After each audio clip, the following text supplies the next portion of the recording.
Spreading all around my room, my world's so bright, it's hard to breathe, but that's alright. Hush.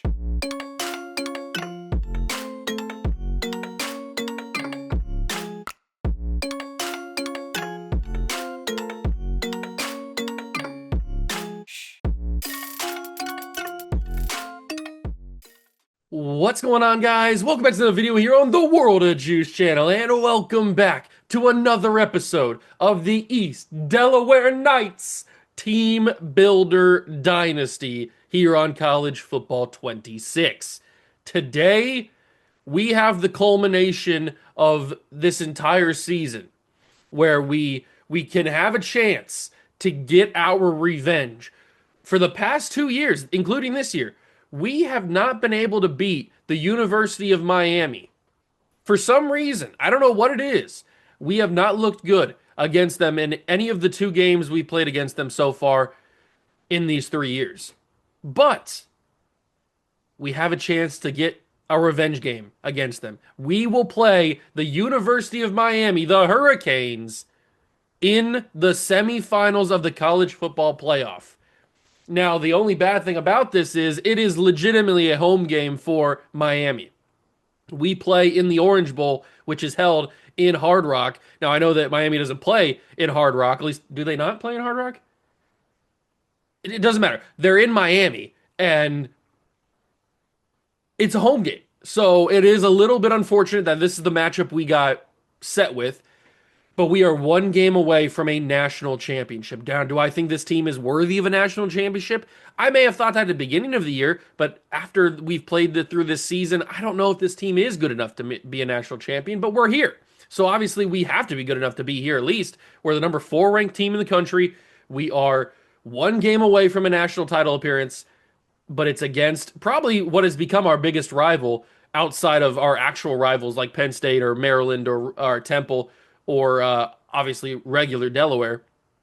Miami has solidified themselves as a big rival because we are 0-2 against them. We played them in year 2. That was the time that Lincoln Keynotes broke his hand and was out for most of the season last year. And then we played them this year, and we looked horrible against, absolutely just terrible against them, both on offense and defense. And we lost that game as well. So I don't know what's going to happen in this game. I'm hoping that we can figure it out. Maybe 3 times or third time's the charm. I don't know, but this is insane. The fact that we have to play them in Miami, and the fact that we have to play Miami in the first place. But here we go. It is the Orange Bowl. It is the college football semifinal. 1 more win, and we will play in a national championship game for the first time in Dynasty history. Let's go and do this. If you go and enjoy, hit the like button, subscribe, challenge on the Juice Club. This one is massive. Maybe the most important game in school history. It is bowl week 3 out of 4. The college football semifinal has arrived. It is us and Miami, and then it is Texas and the Ohio State University in the Cotton Bowl. That sounds familiar. I really hope that we can win this game because I really want to win a national championship in this series. I really do. I really want Addison Arrington to be a national championship winning head coach. I want him to be, he's already a Super Bowl champion player and league MVP in the NFL. I want him to be a national championship winning head coach in college football. That would just be super, super awesome. He's already won the American Conference in 3 seasons. He's won the ACC Conference in his first time being there. And now he's got the Fiesta Bowl and possibly an Orange Bowl to add to the list. We don't need to do anything with our staff because we are going to be keeping Del McGee and Jeff Choate. So those guys are staying with us.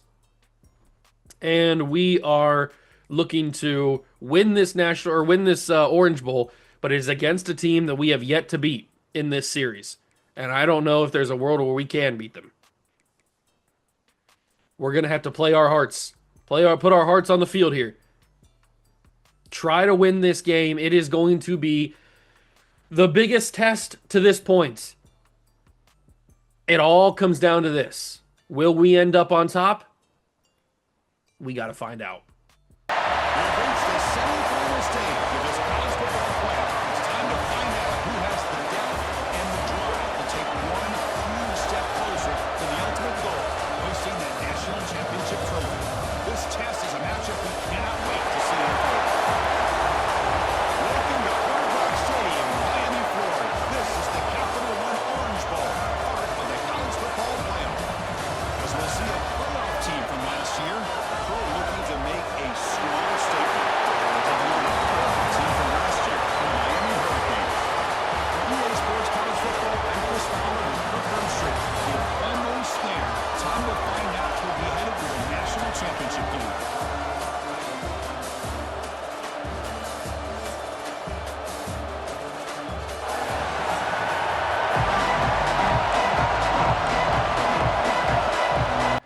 We will play in the Orange Bowl for the first time in school history, and we will hope that we can win this game and get our revenge finally on the U. I think we got to change up the game plan, though. I think this has got to be a absolute domination on the ground. I think we've got to control the clock more so than we ever do in a normal game. We've got to have this chew clock on immediately. We've got to run the football like our life depends on it, take down so much clock, limit the amount of possessions Miami gets in each quarter, and make sure that we will end up winning this game. If only by stamina and how much stamina we have compared to Miami. But it's already a big 3rd and 5. And unfortunately for me, it's late in the season and my running backs are absolutely dead. But Javon Lakes is going to have an open room here. We've seen kind of a breakout throughout this playoff run of Kirby Voorhees, the senior transfer, and the freshman redshirt Mitch Maije. Mitch? Both of those guys have played a lot because a lot of our running backs ahead of them are just absolutely dead tired. We will almost guarantee to be seeing them in this game. It's just a matter of when Javon Lakes starts to get tired. And if we're running the ball this consistently and this much, we probably will see them sooner than later. We've already taken a few minutes off the first quarter clock. I think I'm going to try to hit Keelan Rounds. He's got it. Keelan Rounds. Big first down for him. Welliver delivers a nice ball. Kenyon Garnett in the game. Javon Lakes in the game. Handoff. It is Javon, and he's going to bring it down. Injury to C.J. Williams on the offensive line. Not ideal. Maybe a little QB blast with Kenyon Garnett. I don't think we've called this in a minute. And Garnett looked like he had a touchdown. The way that the hole opened up there, it looked like I was going to be able to score a touchdown there, but I kind of got bumped and then didn't really get the speed. That's okay. Because we have taken almost the entire first quarter clock away already on this one offensive drive. And that is really, really important.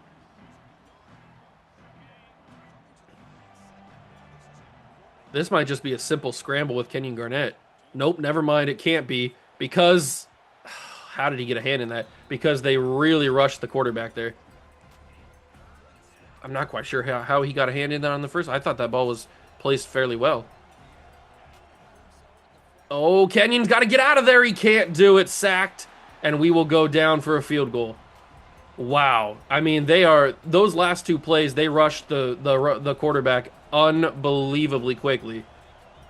It felt like I had no time at all, and I will miss the field goal. I pushed it too much to the right. I should have just went for it. What am I thinking? Far left hash like that? I'm not going to make it. I don't know what I was thinking there. Of course I wasn't going to make that. I should have just went for it. It's not Bentley Richmond's fault. It's just my fault. I'm sucky. I'm just horrible at this game, and horrible at kicking specifically. That's a handoff to the running back. He blows off of the Dominic Kirk's tackle, but Pettijohn's right there to clean it up.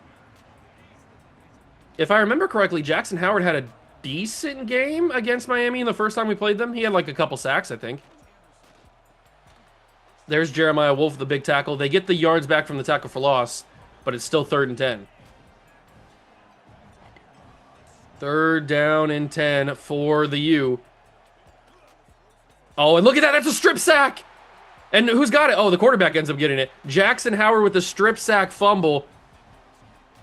4th and 20. Anderson ended up being the one who jumped on it. Nobody even reacted to that ball being knocked out. So I don't know what that was all about. And then the quarterback just dives on it for some reason. That was really strange. I've never seen an animation like that or a sequence like that. And we will end the first quarter 0-0. We did a really good job there. If we would have ended with points on that first drive, it would have been even better. But the fact that it's still 0-0 after 1 is really, really good. And the fact that we forced a 3-and-out on Miami is also really, really good. So we're in a good position right now. We just need to keep being in this good position, and we need to improve on this good position by actually scoring on these drives. The drive really just fell apart at the end of the drive there. And look at Bryce Kane return that punt. That's a really good return to the 35. All right, let's get back onto the groove. and take away some second quarter action. Because Miami will start the second half with the football since we started the game with the football. So we'll have to be aware of that and make sure that we can have a lead when Miami gets the ball to start the second half. Javon Lakes just doesn't have the burst. He gets caught from behind. No burst out of Javon Lakes there, and it's 3rd down and 7. Puts us in a tough spot. I'm going to have to hit Javon Lakes here. He's going to be able to dive for it. Gets the first down. That is a really lucky animation. A really, really lucky animation he got there. Handoff. Lakes has it, and he will get the ball out. Recovered by Miami. Fumble by Javon Lakes. Recovered by the U. Please tell me he was down. Please tell me he was down. They're not going to review it. Was Javon Lakes down before the ball came out? Oh, he clearly was. He clearly was. Oh, thank you. Thank you, thank you, thank you, thank you, thank you. Javon Lakes does not fumble the football. Whew. That one had me worried there. That one had me really worried. I thought we were going to lose that. We get the football back. It is 2nd and inches. That was close. That was real close. We're going to hand this off to Tyson Collins, the big fullback, or running back turned fullback, and he gets the first down. Good job. Javon Lakes has been a lot of him today. We saw Cameron Poe and first down for Javon right there at the 1. We saw Cameron Poe and Shelton Lighton the very first snaps of the game, but then they quickly just left. I don't even know why they suit up at this point. But the QB blast will work to perfection. Kenyon Garnett scores it, and we will take the lead. That fumble not being actually a fumble really, really saved us. We will take the lead 7-0 and send it back to the U for their next drive. We took a good amount of time off the second quarter clock, not as much as I would have liked, but we kind of had some big plays that pushed us further along the field than I was expecting. And if Jackson Howard wants to have a huge game today, I would not be opposed to it.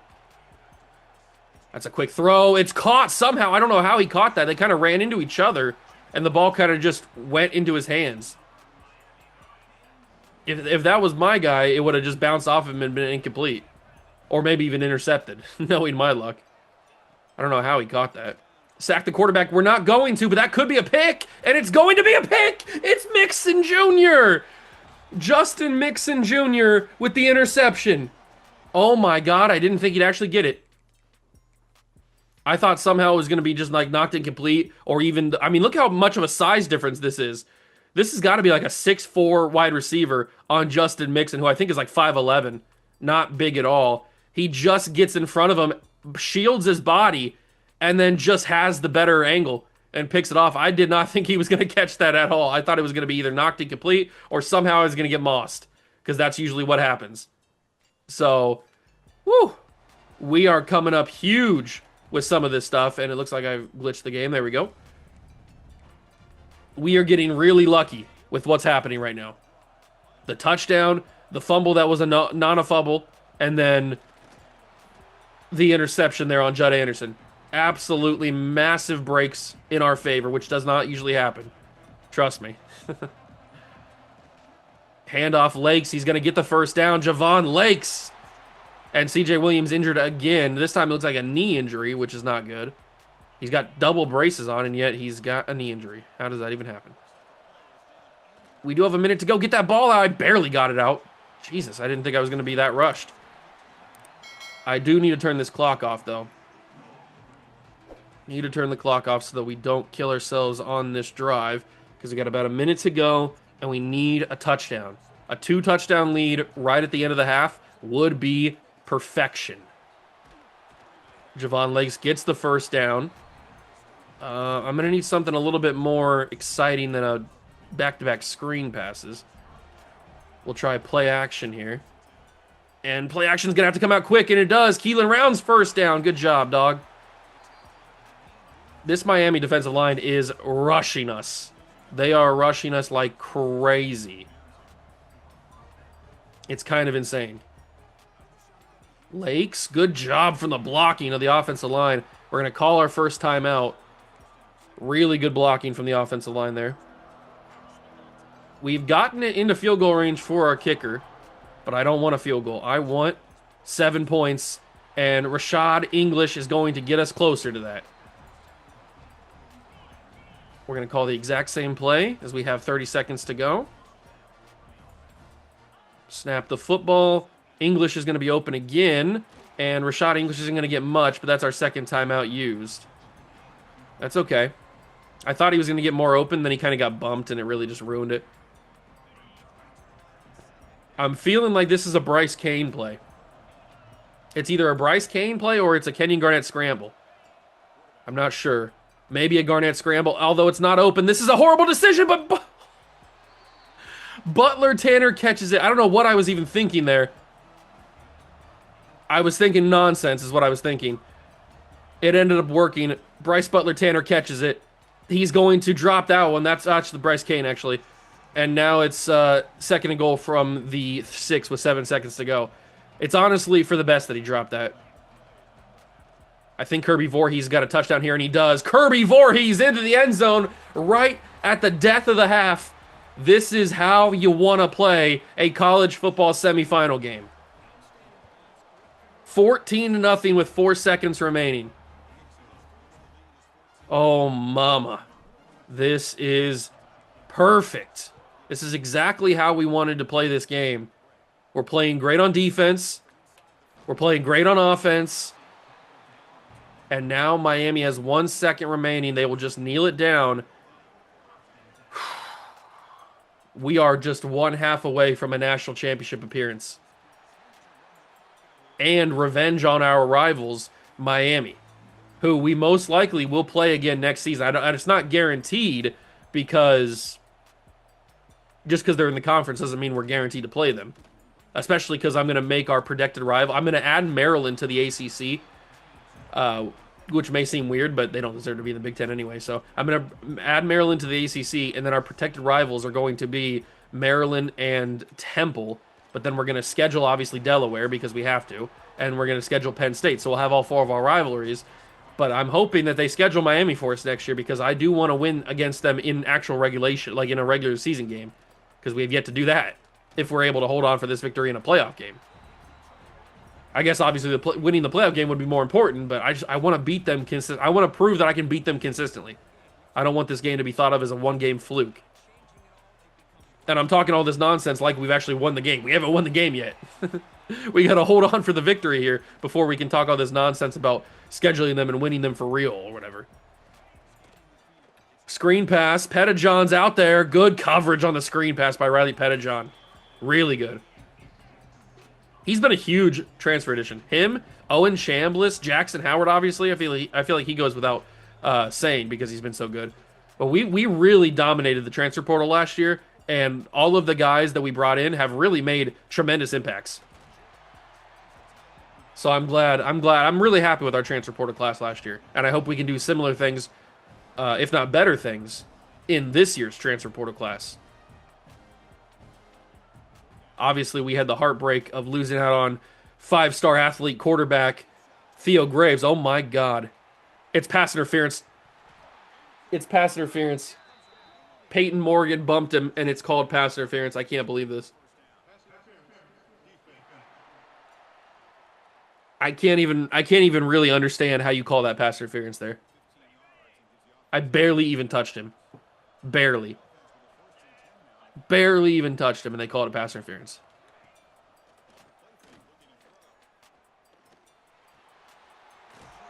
I am curious to see what happens with Theo Graves in his career. We will keep an eye on him. He committed to Louisiana, to LSU, so we will keep an eye on the 5-star athlete and figure out how his career goes. I will certainly schedule LSU at some point in this series to play against him when he becomes the starter. He probably won't be the starter as a freshman. I wouldn't think. He would have been the starter here if he would have committed here, so I don't know why he didn't commit here. I guess he just wanted to stay home. He would have been the starter, though. But we will definitely schedule. I'll take a look at their roster once the offseason's over, probably before we make the schedule in the preseason, and we'll see if he's projected to be the starter or not. If he is, we'll schedule him for next year. If he's not, then we'll schedule him for a couple years later down the line, and just so we can play against him, unless he transfers, which I hope. I hope he transfers here. That would be the ideal situation for him to transfer here. Jarek Francis, big tackle for a loss. They will kick a field goal. Try to get on the board at least one time here. Our defense held strong, and it will be up and good. Field goal made by Miami. It's 14-3 now. And yes, I still am bitter about the loss of Theo Graves, the fact that he chose LSU over us. We had him in the bag most of the season, and then LSU got in there, and they had more influence. Probably because they had a better pipeline because he's from Louisiana. I bet if he's not from Louisiana, I bet we get him. I think that pipeline just killed us. The fact that they had so much more influence because he's from the state. I think that's the majority reason why we lost out on him. But it looks like we're going to be seeing more Mitch Maige and Kirby Voorhees, which does not make me mad because Kirby Voorhees does stuff like this. Kirby Voorhees has had an excellent run here in the postseason. He has been between the ACC championship, the college football quarterfinal, and now this game here. Kirby Voorhees is making his name known in the history of East Delaware. I mean, he's going to be remembered forever, regardless of what happens this season. Fans are going to remember Kirby Voorhees and that one season magical run. Well, really, that one playoff magical run, because he didn't really play at all during the regular season. He was really buried on the depth chart. But he has gotten his time to shine, and he has not been disappointing at all. He has had some explosive plays. It's been fun to play with him. He's been a great player. And then the future is really bright with Mitch Maige. That is going to be Keelan Rounds getting the first down. Beautifully done by him. And now we can go right back to the game plan, which is to drain this clock. I'm not even going to snap this here. We're going to let this go down to the end of the third quarter. We will go into the fourth quarter up 14-3. A comfortable lead. I'd like to make it a little bit more comfortable with another touchdown. But one quarter remains in the Orange Bowl. Can East Delaware put their name in the national championship? It's been 3 seasons. Well, it's been 2.5 seasons, or 2 3/4 of a season here in East Delaware, and we've already established ourselves as national champion contenders. Maybe with Kirby Voorhees might send us right there. I'm really liking Kirby Voorhees. I wish he wasn't a senior because I'd like to see him back next year and see what we can do with him. But Mitch Maige going to be untouched, and he's into the end zone. Touchdown, Delaware Knights, and we will take a bigger lead. 21-3, exactly how I drew it up. 5:20 to go. This is a comfortable lead. This is a very, very comfortable lead with only 5 minutes to go. Defense has got to continue to play as good as they have. I mean, the defense has been really, really good, especially the run defense, which is really surprising. Usually the run defense kind of struggles along with the pass defense. But, Ohio State tied it up. It's 28-28. It was like 21-7, I think, or something like that.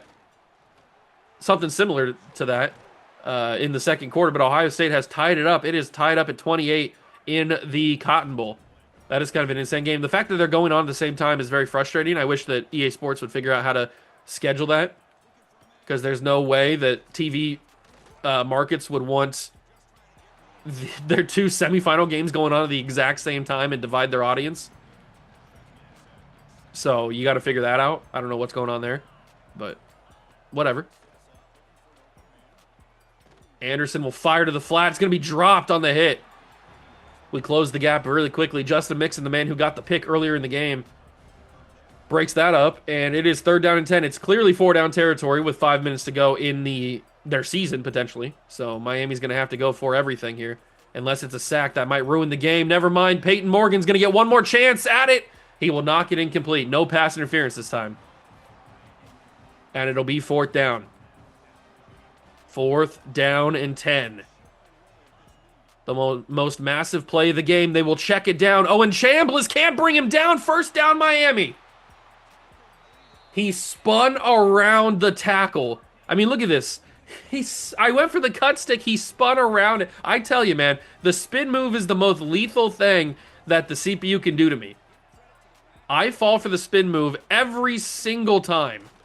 No matter who's hitting it, no matter what team, no matter what situation it's in, I fall for the spin every single time. It always works. Same with the juke, but the spin feels more lethal against me for some reason. It is disgusting how lethal it is against me. And instead of being a turnover on downs and us controlling this game, Miami is now pushing for a touchdown to try to get back in it. 4 minutes to go. Even if they do score, they're probably going to go onside. If we get it, which we hopefully would, we would be able to drain this clock even further and win the game without Miami having another possession. But they are down to the 8-yard line. They are really threatening for a touchdown here. We need something big to happen. A sack, a fumble, an interception. Something huge. It's going to be none of those things. Touchdown Miami. So they are still in this game. That was a really good route and no really good coverage from us, to be fair. They are still in this game. It is going to be an 11-point deficit. It's obviously onside territory with 3.5 minutes to go. We got to set up for it, and we got to grab it. We didn't grab it. We touched it, actually. Somebody go get it. What are we doing? What is that coverage? Miami has the football. It bounced off of one of our guys, and nobody reacted. Where's the awareness? God, this game sometimes, man. Where is the awareness on that? Unbelievable. Unbelievable, the fact that we could not even recover that. We had a guy there. He just didn't look at the football. He didn't know or something. I don't know, man. Frustrating. Now Miami's going to bring this game even closer because they're most likely going to score. Oh, this is not what I wanted to have happen. I wanted to get that onside and then win this game with a couple of run plays, but that is not the case. We are in desperation territory at this point. Trying to just hold on to whatever lead we have here. Under 3 minutes in the game. They're running out of time, but they're finding these massive throws. Emmett Rashid, he's the one who caught the pass, the touchdown in last drive. He seems to be open every single play, is what I'm kind of getting from this. We have not seen Jackson Howard since that strip sack he had earlier. He has not done much. It's another first down for the U. This is starting to get out of hand. Miami is really, really making me sweat here. We bring a blitz. It's going to work. A sack on the quarterback. It's E.J. Mims. That's big. That's second and goal from the 12 now. We needed something like that. Dominic Kirks can't get the sack. It'll be Cornelius bringing him down from the 4. That'll probably be 2-minute warning, I would assume. I mean, they could snap this. I don't know if they would, though. They will not. 2-minute warning. They don't have any chance to get a first down here. No chance for a first down.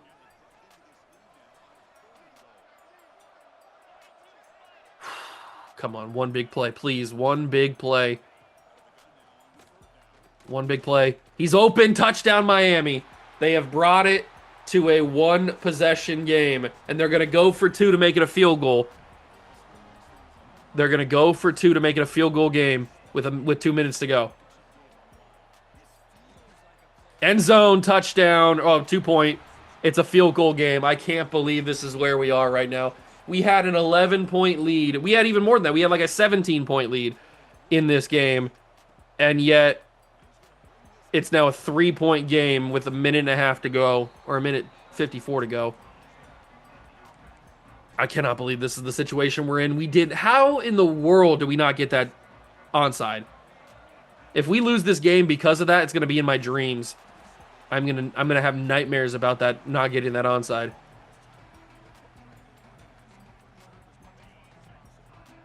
We still have control of this game. All we got to do is do what we do best, and that is run the football and waste time. CJ Williams injured for a 3rd time. You know what? At this point, CJ, you might as well just, go home because you're basically not useful anymore. That's the third time you've been injured. You're clearly dealing with something. You're clearly dealing with something. Second timeout used by the U. I keep substituting in McKeever, but he keeps coming in later. One more timeout remains. The best part about this is they don't have the 2-minute warning anymore.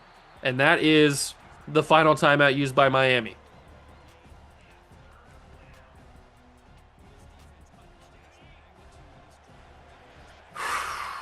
Kirby Voorhees for the win. He's going to get the first down. Kirby Voorhees might have just sent us to the national championship game. Oh my God. We've done it. We have survived, finally beaten Miami. And not only do we win the Orange Bowl, we are playing for a national title the next episode. Wow. I can't believe it, man. 3 seasons in, we finally get to the national championship game. We finally just destroy the demon that was Miami. Get that monkey off our back. And there it is. The trophy with all the oranges in there. Kirby Voorhees is the player of the game. He had the receiving touchdown out of the backfield, is the touchdown that he had. And he also had the game-winning run, or game-sealing run. And there it is right there. Wow. A huge victory on multiple different levels. 1, finally beating Miami for the first time in this series. And 2, moving on to the national championship. I mean, it's awesome. I cannot express how awesome it is. But we will play either Ohio State or Texas. It was tied the last time I saw, so I have no idea who's going to win that game. Another trophy added to the trophy cabinet. And we will play for a natty in the next episode. But who is it going to be against is the big question. Texas or the Ohio State University. Justin Mixon, player of the game with the interception. It will be the Ohio State University in the national championship. My favorite team. How could they do this to me? How could they do this to me? I will have to play my favorite team in the national championship. Good news is we're 3 years deep, so Jeremiah Smith, I think, is gone. That's good. 42-38 in the Cotton Bowl for the Buckeyes. They are the 10 seed. They had to play on the road at Pitt, killed them, played Notre Dame, beat them by 2, and then beat Texas to get here. Wow. What a journey for both teams. And here we are, the national championship in the next episode. I just got to make sure my guys are still here. I don't want them to leave. Oh, man. What a ride it's been to get to this point, and we will play the national title game next episode. I hope you guys enjoyed. If you did, make sure to leave a like. Subscribe to the channel for more. Join the Juice Club. Thank you so much. Stop by and watch. I truly appreciate it, and I will catch you guys in the next one. Peace.